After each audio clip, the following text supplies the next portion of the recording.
Les échos du Tour international du Faso pour refermer cette édition et nous retrouvons les coureurs sur l'axe Kombisiri-Kaya. Cette étape, la 9e et longue de plus de 140 km, a été remportée par la Russie. Les temps forts de la course avec Alain Didier Compaoré.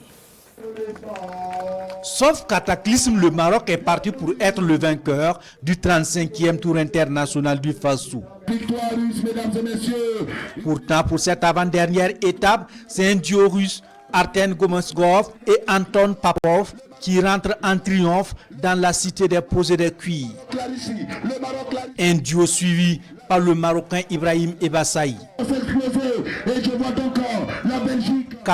930 km/h, c'est la vitesse moyenne mise pour franchir les 140 km 800. Temps mis 3 h 27 minutes 8 secondes pour allier Kombisiri et Kaya. En effet, deux hommes, le Burkinabé Saturne Yamego et le Camerounais Steve Oriol Ngegim, sans être les premiers à franchir la ligne, sont les principaux animateurs de cette 9e étape. Dès le top départ donné dans la cité de la patate douce à Kombisiri, donc, les deux bonhommes prennent les rênes de la course.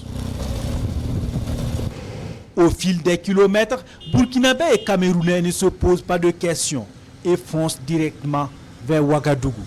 À Kombisiri déjà, ils sont à 1 minute 30 secondes. Ils maintiennent le cap et creusent davantage l'écart qui est désormais de 3 minutes 50. Un large qui permet à Saturne Yamego et à son compagnon de remporter le premier point chaud au kilomètre 44-600 à Ouagadougou. Derrière, c'est encore le Maroc qui mène la contre-attaque sur les deux hommes de tête. À Lumbila, le groupe maillot jaune appuie davantage sur la pédale. Malgré tout, ce sont encore Steve Oriol Ngegim et Saturne Yamego qui franchissent en premier le deuxième point chaud à Zignari. Tachmami complète le trio 2 minutes plus tard. Le mano à mano entre les deux hommes va se poursuivre, mais l'écart commence à s'amenuiser. À Bisca, il ne reste plus qu'1 minute 40.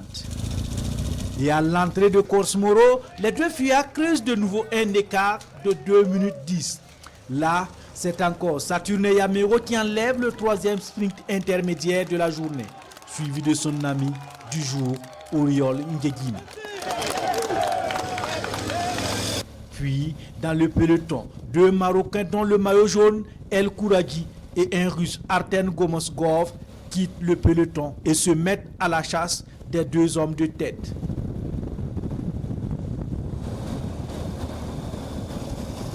L'échappée sera annulée. 6 hommes désormais mènent la course en avant. Ils entrent dans la ville de Kaya, mais le maillot jaune va faire une chute. Saturne et Oriol, ayant mené à eux de la course, se font déposer. Le Russe Arten est donc seul désormais en tête et franchit en solitaire la ligne des 140 km 800. Son compatriote maillot vert est deuxième et le Marocain Ibrahim Ebassaï est troisième. Saturne Yamego est classé quatrième de l'étape. Ici à Kaya, nous avons assisté une fois de plus à ce mano à mano entre Marocains et Russes. C'est l'occasion pour nous de rendre hommage à tous ces baroudeurs de la route, tous ces cyclistes-là. Parce que quand on imagine 40 km/h, 45 km/h, ça montre véritablement que nous avons d'excellents athlètes cette année. Donc leur rendre hommage pour l'amitié. Mouchine El Kouragi reste en jaune à 32 et 37 secondes de ses compatriotes marocains.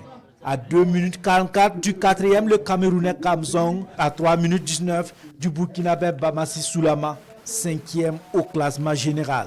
Les Russes Anton Popov et Stash Mamir restent respectivement en vert et en rose des points chauds.